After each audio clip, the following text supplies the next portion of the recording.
Purple Daily is daily Vikings entertainment. We just want the Vikings to win a Super Bowl before we die. I will ride with this group. Seriously, man. Please. And away we go. All right, Judley. We've given you like an, 2.5, 3. It's a 2-hour event line, hour and a half hottest takes and parts, 3.5 hours of reaction off of a 48-10 Vikings blowout win. But other things in the NFL happened yesterday in droves. Oh, yeah. Which is why we create space every week. Purple Daily NFL Takes, where we do just that. We sling takes about the league at large. And sometimes some Viking stuff leaks in here, but where do you want to start? What's your first NFL take off yesterday? Actually, my first take comes off of what we saw at U.S. Bank Stadium, but it doesn't have to do with the Vikings directly. My first take is this. No team needs to trade for Kirk Cousins more than the Cincinnati Bengals. Wow. No team. Now let's provide some details. Oh, God. The Bengals have 6 games left before the trade deadline. I believe it's November 4th, but they have 6 games left, okay?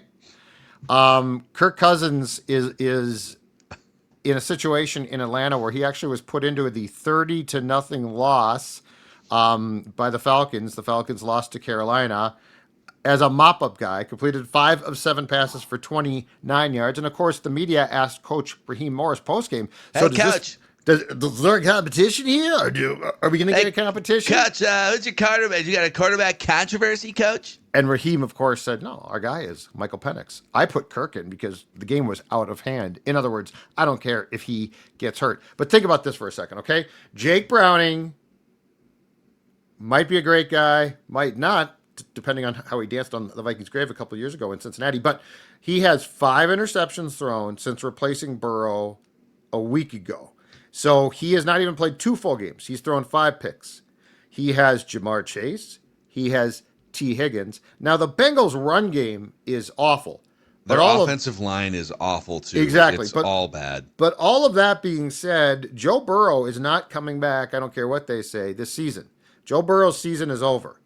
So with that being the case, if you are the Bengals, if you continue to start Jake Browning, you are, with 2 wide receivers you just paid, you are playing for a high draft pick. Is that what you want? I think that there's a very good case to be made that as things, and we said this would happen, Phil. We said it was going to clear up, like who would be the Cousins pursuers. Falcons have to trade him, of course. But in my opinion, in watching that, and because Kirk Cousins could get the ball to Chase. He can get the ball to Higgins. It might not be pretty, but he can do it. So that's my NFL take. Wow. Is the Bengals have emerged, in my opinion, as the favorite to go trade for Kirk Cousins to get him out of Atlanta. Man, I love that take. It is. I went in a different direction with a Bengals related take on the main Purple Daily episode. Or I think they should be taking notes on Brian Flores. Zach Taylor's not going to make it through this, and you could argue like, well, it's not really fair. That's not fair. Okay, Jake Browning? Yeah, Jake Browning's a backup. Jake Browning's been there's been times where Jake Browning as a backup in Cincinnati has looked like a starter. He's thrown for 300-plus yards in 3 of his 8 starts. He's played at a pretty high level. Like, he's a good backup quarterback, but he was pressured on 57% of dropbacks yesterday. Mm-hmm. And the Vikings blitzed him and specifically that offensive line, which is one of the worst in the NFL, on 63% of dropbacks. Mm-hmm. Now, Brian Flores is considered one of the most blitz-heavy defensive coordinators in league history, and the average rate of blitzing for him is usually like 35 to 40%, and he almost doubled that in the game yesterday against Browning. So if we could merge our takes together, because I said they should go hire Brian Flores, fix your defense, and then have an offensive coordinator come in and work with Joe Burrow 2026. If the Bengals had Brian Flores immediately as a head coach, defensive minded, and Kirk Cousins as a starting quarterback, would they have a better chance to make the playoffs than with Jake Browning and Zach Taylor this season? Yes. I think so too. I don't even think it's close. But here's the problem for your theory about trading for Cousins. Like, you could probably do it at this point. There might have to be some cap stuff figured out. But the Bengals are cooked regardless. If it's not Joe Burrow, it doesn't matter who the quarterback. Like Joe Burrow could win some of these games, but the next few weeks for them, they're playing at Denver, and you might say, "Well, Denver's beatable. They're 1-2." Dude, Denver is a really good 1-2 team. They had a lead late against the Chargers yesterday. They got screwed out of that game against the Colts. I mean, they kind of it was their own fault, but like that missed field goal that they won the game, and then 15-yard penalty. Try it again. So Denver's going to be good luck in that game going at Denver. They're looking to even the record. Then after that, it's Lions at Packers and then home against the Steelers on a short week Thursday. So you are going to be heavy underdogs in your next 4 games going forward, regardless of who your non-Joe Burrow quarterback is. So it's over. I think if Joe Burrow doesn't, or without Joe Burrow, and if Jake Browning continues to start, I think that the Bengals are in a position to potentially give the Saints a run for their first overall pick money. Yeah. That's the difference. Do you want to win some games? It's an interesting problem, but I mean, yes, the Bengals problems go far and wide. But here's my question. Is Kirk Cousins, are the Falcons going to trade him? Because it's not a given. Well, I would think they would like to get draft capital for him, right? Yeah, what's more important for them? I agree. Having a viable backup quarterback to Michael Penix this season as they try to fight for a wild card spot or maybe a division winner? Yep. Or getting some sort of capital for an aging, not injured anymore, but like post-Achilles injury Kirk Cousins. I'd just get a draft pick. Man, so interesting. The Bengals are, I think the Bengals are going to be a coveted, the organization's a disaster, but like, if you're a head coach candidate, don't you want Joe Burrow for 5 years, 6 years? If you can just fix the offensive line and keep him healthy, like there are a lot worse jobs to take than a job with Joe Burrow. All right, let's go to this one here. My NFL takeoff yesterday, my main one, is that the Chicago Bears. I'll give you this one. A lot of stats from that Bears win over the Cowboys, but the 2 most important stats that the Vikings and everyone should pay attention to off of that Bears win over the Cowboys. The number 0, which is the amount of sacks Caleb Williams took in that game. It's the first time in his career that he hasn't taken a sack in a game. So congratulations to Caleb playing on schedule for the most part in Ben Johnson's offense. Mm-hmm. And then the number 11 is the second number you should pay attention to from that game, which is the number of consecutive run plays Ben Johnson called in the middle of their first third quarter drive. A 19-play, 76-yard touchdown drive that resulted in the Bears going up 31-14 and basically putting that game on ice. They passed a couple times to get near the 50, and then they ran the ball 11 straight times from midfield down to the doorstep of the goal line. Message sent. I think that Kevin O'Connell could never commit that aggressively to the run. And Ben Johnson, people are, the flea flicker that they dialed up for that big, 60 yards in the air pass. But to me, the 2 main things from that game that are interesting moving forward are Caleb Williams finally figured out how to play a 3-hour football game without taking a sack. Yep. Helps to not have to face Micah Parsons, who's gone from that Cowboys defense. And Ben Johnson is absolutely willing to pound the run when he needs to in some of these games. Well, that's the background with Campbell and Detroit as well, too. But it's a great point because guess what? If you put the ball in Caleb's hands all game and say, go win, I don't think he can. Yeah, but I do think he did yesterday, though. I mean, he was, even outside of those 11 runs, that's the best he's probably ever played in his NFL career. But what I'm saying is if you combine the run game with his attributes, I think it sets up perfectly. The Bears are going to be very interesting because, my God, have they gone through the spectrum in 3 games of like, first game, 3 quarters, pretty good. 4th quarter, disaster. You lose. Next game, you get absolutely blown out by Detroit. And then this game, and this is what I don't know. So where is Dallas? Like, where is Dallas going to fall? And I think Dallas is like a pretty decently competitive 7-8 win team. Okay. CeeDee Lamb went down with an ankle injury early, and their offense just was not the same. Yep. but they don't have they. It's funny, through the first two games, they actually have one of the better pressure rates defensively in the league, but obviously that proved to be not as sustainable going into week 3 without Micah Parsons.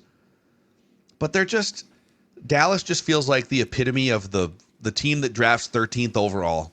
Like they're not fighting for the number 1 pick. Dak Prescott's can still sling it around.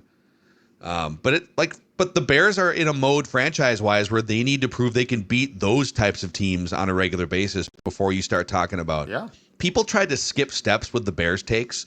The Bears are going to go from this like offensive laughing stock that blows up its coaching staff every 3 years to immediately winning a really hard division, leapfrog the Vikings, Packers, and Lions. Like, okay, can they beat the Cowboys at home and not take a sack? Let's start with step 1. And then we'll see what happens in October and November. Yeah, and it will be, I think, in retrospect, it would have been interesting if that Vikings game on opening night had been played in, like, November.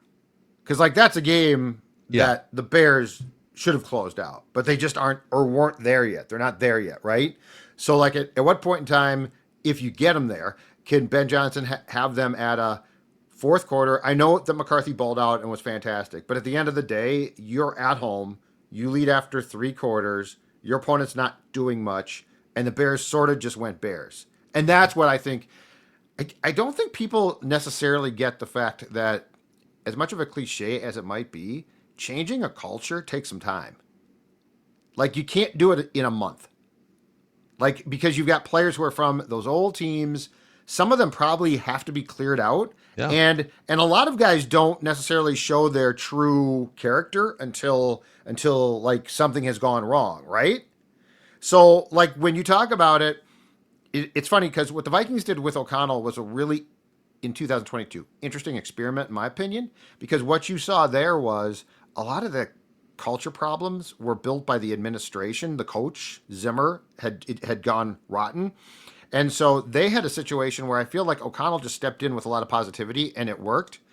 I don't think losing teams, and that's the thing, is the Vikings really aren't a losing team, Phil. I don't think losing teams have that type of culture. I think there's a lot of things, there's a lot of poison on perennial losing teams that has to be cleared out. And also, it's 2025, and everyone is so wrapped up in needing instant results, instant gratification. Because, like, if you want something delivered to your doorstep within 24 hours, whether it's groceries or dinner or a package from Amazon or whatever, like, you could get literally whatever you want just delivered to your house within 24 hours. So it's baked into the fabric of our day-to-day lives that if I want something, there's a way to get it pretty much immediately. And so, and even like, hell, think about like some of the new ways to lose 50 pounds in like a month. Like, you can get anything you want pretty quickly or instantly in 2025. Yep. But to your point, changing a 53-man roster culture or developing a quarterback, for instance, which the Bears are trying to do both those things, it might take months or even like a year or two. Look what's happening. Here's another one. Shane Steichen is very sneakily one of the better head coaches in the NFL that no one talks about with the Colts. This is his 3rd year in Indianapolis. When you talk about changing a culture, developing quarterbacks, etc., people had him on a hot seat going into the year, even though he had won 17 games over 2 years with like Gardner Minshew, Joe Flacco, Anthony Richardson, who even in college like couldn't complete 50% of his passes. And he's still winning 8 games, 9 games in playoff position when December comes around.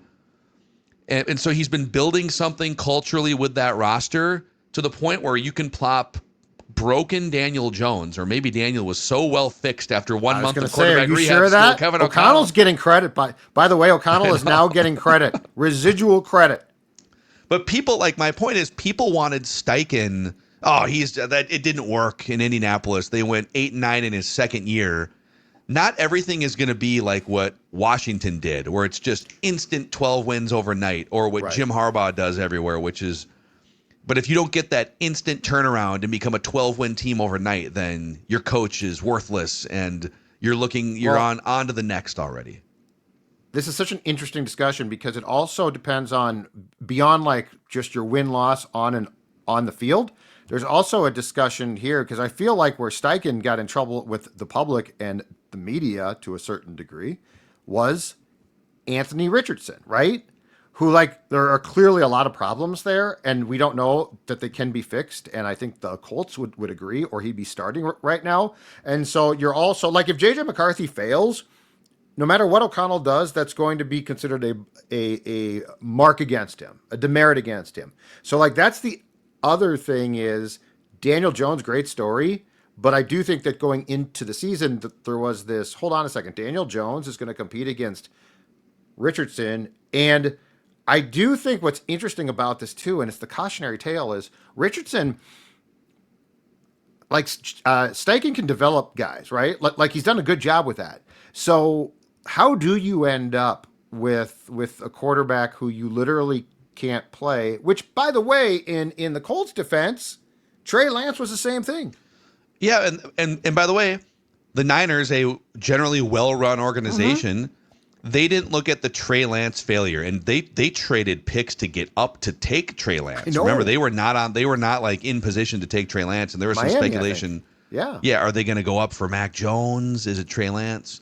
And it was an epic whiff. They gave up a ton of capital. They bailed on him really early, and ownership, one of the rare ownership groups that would be patient through something like that, said, okay, it's a mistake, but like, are we really going to just put coaches and general managers on the hot seat every time they whiff on a quarterback? Like the Colts. I'm glad that the Irsay family took a deep breath and said, wait a second, okay, that's a pretty epic draft whiff because he was the 4th overall pick. But we think Shane Steichen is a good leader and a good builder of culture and a good offensive mind in a league where like most of the time teams are wrong about quarterbacks, or like half the time or 40% of the time. You can't just insta-fire when you make a wrong decision. You flip a coin the wrong way. And so San Francisco would have missed out on the Brock Purdy Super Bowl run. Like if they would have just fired Shanahan and John Lynch because they whiffed on Trey Lance. Yep. And the Colts, by not just firing Shane Steichen and company, because now that front office has made a lot of other mistakes going back to the Andrew Luck days under the Irsay ownership. But right. It's just like general point here is it's going to take Ben Johnson a minute in Chicago. And I've been as hard on Caleb and Ben Johnson as anyone. And I do think there was probably another quarterback or two that would have been a better pick. And their process, not even looking at Jaden Daniels, I do find to be bad process. Mm-hmm. But man, the way when that offense is clicking and Caleb is on schedule and the way that ball just flicks out of his hand 50 yards down the field, perfect spiral, you kind of saw the vision yesterday for the Chicago Bears. Mm-hmm. Can they keep doing it week after week against better teams than Dallas would be the question. Before you get to your next take, let's remind the audience this weekend is our next Purple Daily. It's a watch party and a live vent line at Padres for the Dublin game in Northeast Minneapolis, Judd. And it's going to be a great time because guess what? Ladies and gentlemen, I bring you morning football. That's right. You think the sports dad and Mackey don't get up at the crack of dawn and get going with football? Well, you're absolutely wrong. So Padres, Northeast Minneapolis location, great place to hang out, great place to watch a Vikings game against the Steelers, in this case with us. Doors are going to open at 8 a.m. The game is going to start at 8:30. Space is limited. Great TV setup, great room, but get there early. They also are going to have breakfast food from Egg on a Roll. They're going to have Spy House coffee. And, of course, they're going to have their Irish beers, which are fantastic. I've been talking about the Red for a long time now. Also, there will be Bloody Marys available and a special Spy House Porter for coffee beer fans. Padres, tons of TVs indoors. They do have an outdoor area. There's no TVs there, but we'll more than make up for it with the TVs inside. Again, space is going to be limited, but we would love to see you. We can watch football, hopefully cheers of victory, and then fire a vent line to get whatever's on our minds off. It's going to be a fantastic Sunday fun day, as the kids like to say, or they used to say, of football. And then you can go home because you'll have the rest of the day on Sunday after the morning football. Get some barbecue, and put some Grandpa's barbecue seasoning on those slices of meat, Judd. Yep. In fact, I want you, a sports dad, to discover the taste of tradition with Grandpa's original barbecue sauce. While we're talking handcrafted, high-quality sauces, spices, and rubs from Sweet BBQ Mills City Steakhouse Blend, Northwoods All-Purpose Blend, Northern Buffalo. Just go to grandpa'sbbqshop.com to see the variety. Also, if you are a listener of Purple Daily, if you're a listener of NFL Takes the Twin Show, you're going to get free shipping on orders $50 or more. Again, that's grandpa'sbbqshop.com. It's the place to go for great barbecue. And Phil's right. You know what? Come home on Sunday, perhaps get a couple more beers, enjoy the Grandpa's barbecue, make it a fantastic day. Amen. All right, hit us with another NFL thing. So I saw that final score with the Panthers yesterday, right? And I thought, oh man, this is impressive. Bryce Young must have slayed. Bryce Young must have absolutely killed. And then I looked at it. And Bryce Young didn't even throw a touchdown pass. I just got so many questions here. I got so many questions. In a game like that, I expected to see a quarterback line that was like, okay, this is a game. And by the way, the Falcons played a terrible game, but they're not garbage. They beat the Vikings. They're not garbage. They're not the Saints. The Saints are, I don't know if you can take a win against the Saints these days, seriously. But you certainly can against the Falcons. And so I think in fairness, we are all still waiting for Bryce Young, right, to show something. Got benched last year. It appeared he might be done in Carolina, but then Andy Dalton got in a car accident. Bryce Young came back and played pretty damn well. And so I said, you know what? There's a chance here. There's a chance. And when they put a 30-0 licking on the Atlanta Falcons, I said, okay, I'm so excited to look at the Bryce Young stat line. 16 of 24, 121 yards, no touchdowns, no picks, and a QBR of 70.2. Bryce Young, I'm just so interested to see where this goes and ultimately long-term what the Panthers' patience is, because he started enough now that when I see a score like that, I guess I expect more. Yeah, I saw zero of this game, so I'm only box score taking here, but It is kind of crazy in that if I were to tell you before the game, the Falcons are going to go on the road, and they're going to outgain the Panthers by 108 yards, including 5 yards per play to 4 yards per play. So there's going to be a full yard per play difference. Falcons outplaying the Panthers in that regard. And also, the Panthers were going to take double the penalties of the Falcons. So you're going to have half as many penalties, 3, as the Panthers have 6, and the yardage was even more of a gap than that. What's the final score? You'd say, well, the Falcons probably won the game, but if nothing else, it's probably a close game, right? Nope, 30 rip Panthers, in part because of turnovers and whatnot. But sure, I do think it kind of ties into just there's like a broader Bryce Young discussion here of at what point do you start to look. And they did start to look at Bryce Young this way, I think, prematurely a year ago, where they kind of bailed on him. And internally, they went back to internally they bailed on him from some things that we've heard.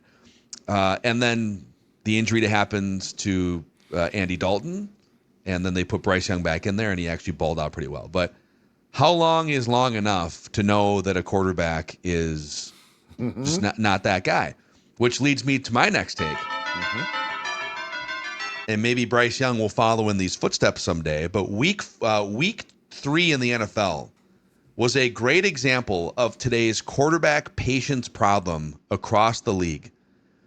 4 quarterbacks of note, and there's maybe more. Baker Mayfield this week, another fourth quarter comeback, slinging it around. They gave that game away late, but then Baker comes back, throws a couple darts. He has become one of the 10 best quarterbacks in the NFL, Baker Mayfield. Sam Darnold, a big win for Seattle. It was driven by a lot of different factors, but Darnold, it's a 2-1, really good Seattle team. And he's been playing well enough, and you could say thriving to some extent in Seattle. I don't think he's ever going to be like the 6th best quarterback in the league, but Darnold's making $100 million. He's playing well on a winning team. Mac Jones dialed up a fourth quarter game-winning drive yesterday that's a former first-round pick. filling in for the San Francisco 49ers with confidence, running that 2-minute operation in chaos. While hurt, exactly. He was hurt too. Yep. Daniel Jones, a former 6th overall pick, helping the Colts put up another 40-burger. They finally punted. Took them till like halfway through their 3rd game to punt. They had one punt yesterday. It's all falling apart. A Daniel Jones-led offense has 1 punt on the season. Those are 4 first-round and, in 3 cases, top 6 overall drafted quarterbacks that were all deemed busts by their original team or multiple teams. But all of them, I think Baker's 30 now. He's the oldest of the bunch. He just turned 30 or is turning 30 this season. So he's like the old grizzled veteran of this bunch. But he still has like 8 years of prime play left, right? And because teams are so either bad at developing quarterbacks or not patient enough, the Browns are like, oh, we can't do this anymore. He's kind of immature and we're just done with Baker. The Giants who couldn't put a offensive line, they couldn't put weapons around Daniel Jones. And of course, Daniel Jones takes all the criticism, like it must be his fault. Well, then he goes to the Colts. It's like, oh, okay. Kevin O'Connell brought him in. Like, I think we could play with this guy. So there's like this new market for talented quarterbacks that exists because teams just bail after like 2 or 3 years on 25 and 26-year-old really talented guys. And maybe Bryce Young becomes one of those guys. Maybe it's just, all right, he's not the guy for Carolina, or they did a bad job with like 3 different head coaches developing him. And I wouldn't be shocked if when he's 28 years old, he winds up as like the 14th best quarterback in the league, making $40 million somewhere else. Okay, I think there's a few things too here. One is, it's not a secret that a lot of times poorly run teams, because they have great draft picks, draft QBs and don't know what to do. I think the other thing is, and this is the one that I'd be very curious, that this would actually be some type of a thesis paper. Mm-hmm. But the other thing too is, think about all of the guys that you just went through and their either maturation or just the fact they got out of a place where expectations were they were going to save the franchise. Yeah. Like save it. And it's not save it over the next 10 years. You need to save it now. Quickly. And if you're not saving it by like week 9 in your second season, right, then sorry, dude. It's your fault that you weren't able to save the franchise. And Daniel Jones is a great example. One, he was probably overdrafted by the Giants at the time. And 2, he went to New York. And so now it's like, yeah. And if I'm not mistaken, Darnold and Jones were very close as far as draft years, like a year apart or so, or 2 years apart. So now you've got these two guys who were put in this fishbowl, both with struggling teams. The Jets are a dumpster fire, but both are put in this fishbowl of tabloids and constant attention. And to your point, told, you got to save this team now. Like, think about that at that age. It would be stifling. I know. It would be incredible. And so I think that, to borrow KO's term, I think all of these journeys have sort of their own story to tell. But they all lead to a similar place, which is the overzealous expectations put on these basically kids really stunt their growth. The other thing that they all are sort of in the same grouping for is they don't make any money relative to the top of the market. Yeah. So like Baker and Sam Darnold are in the $33 million a year range as starting quarterbacks, which is half of what Dak Prescott is at. Like, I think his cap hit's been like $60 million. There's a bunch of quarterbacks making, Tua makes 55. Jordan Love, who threw a game-crippling interception, is like $55 million. Yep. So the market for a top half of the league starting quarterback is double what Darnold and Baker are making, because those guys were deemed busts. And so like this new market that exists, this used DVD bin, you're getting Baker Mayfield's one of the 10 best quarterbacks in the NFL, but the shine wore off. And so, he was discounted on the market, and teams are like, well, we kind of know what Baker is, so we'd rather go take a shot on the next guy, the Bo Nix or whatever it is, and see if we can light a spark there. Daniel Jones makes like $15 million.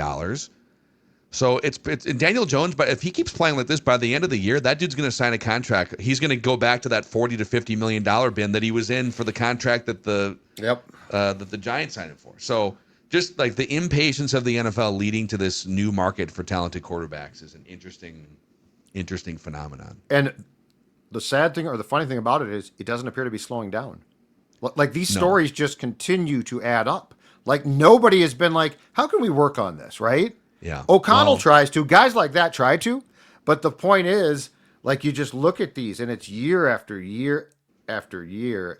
I think in Baker's case, too, I think he needed a dose of humbleness as well. Because he's cocky as hell. And he still is. But, like, it feels like he now channels his cockiness towards the right things. He's a gamer. Like, if nothing else, he is a foxhole guy. He's a much more mature, cocky guy than he was a few years ago. But him calling out Steve Wilkes, the former head coach of the Panthers, it was awesome. Him defensive coordinator now for the Jets, and he basically said like, he's like, their defensive coordinator cut me out of Carolina, so it was personal. It's like weren't Baker and Darnold teammates in Carolina for a hot second? I think so. Yeah.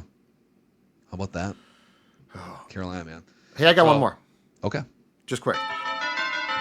And this again involves the Vikings in a way, but don't sleep on Cleveland. So the second game of the Vikings back-to-back in Europe is going to be in London against the Browns. And I know that Jordan Love threw a stupid pass, and I know that the Packers melted down. But as we wake up this morning, the Cleveland Browns defense right now is giving up 204.3 yards per game. The second best team is the Falcons at 227.3. The Cleveland Browns defense, and it starts with Myles Garrett, obviously, but it goes out from him. Don't sleep on that. Like, that's going to have to be, that is not an automatic win. That is a game where, yes, the Browns offensively have their issues, and yes, the Vikings will be favored, in my opinion. But all of that being said, the Packers got a dose of reality. As well as their meltdown. Like they clearly got punched in the face by a team that has its problems. I think it's really poorly run from an ownership standpoint. Kevin Stefanski's a good coach. The Browns have a good defense. And I don't think the Browns are as big of a mess on the field, especially on the defensive side of the football, as we would like to think. So be careful there. They're going to at least, I think, put up a fight. It's a grind for them to score 20 points. In fact, the most they've scored in a game this season is 17 in their loss to the Ravens in week 2. But you're right, dude. They're second in the league in yards per play allowed, too, if you want to break it down on a per play basis. They're giving up, it's like 3.5 yards a play on defense, which is awesome. Yep. And their quarterback once won a Super Bowl. I know he's not that good anymore, and he's 40 years old. And by the way, Quinshawn Judkins, the second round pick who just signed like right before the season out of Ohio State, right? That kid's got some juice, and he scored the lone touchdown for the Browns yesterday. So I actually picked the Vikings before the season in our last schedule pick. I picked them to lose this game because I thought they were going to lose one of the pre-bye games. And I had them going 4-0 into that Browns game and then stepping in it against a sneaky good defense. Sure. It would not shock me if the Browns made that game. I mean, look what they just did to the Packers yesterday. Keep it close, keep it close. Right. Boom, defense. Here we go. But you're right. I think in general, there's 32 teams in the NFL. Those are the 32 best American football teams in the world, and the worst teams are drafting the best young players every year. Right. So we do these, and we have fun doing the schedule stuff, but all too often, fans and media will look at a schedule and say, "Oh, Packers and Browns. Oh my God." Well, it's not like the Gophers playing Northwestern State or something, right? It's like there's a bunch of professional football players on the field who are super talented, running backs from Ohio State, and a coach who's won NFL Coach of the Year twice. Where overlooking anyone is a grave mistake. I think the National Football League. I think in 2025, the only team that enjoys a loss cigar, is the Saints, because I think they have a plan. The players want to I know, win. but I'm just saying, I think everybody else is legit. Yes, the players do. The Saints have a first-year coach who I think is going to be fine, and I think they have a I think they have a definite plan. So let's just say that they're not trying to assemble a roster for 2025. That's great. But that being said, like, you see these games, you see these scores, because we're always like, oh, that team is going to get blown out. That doesn't happen nearly as much as we would like to think. Yep. Those are our NFL takes here. Football. Purple Daily NFL takes every single week. Our little playground to go outside of Vikingsville and sling some takes on the rest of the league. Again, don't forget, hang out with us at Padres, as Judd mentioned earlier, this coming Sunday for that Dublin game, Vikings versus Steelers. And over on the main Purple Daily episode, if you haven't checked that out, got our hottest Vikings takes. We got Judd's pie chart of praise, all sorts of stuff on the Purple Daily podcast feeds. See you guys tomorrow.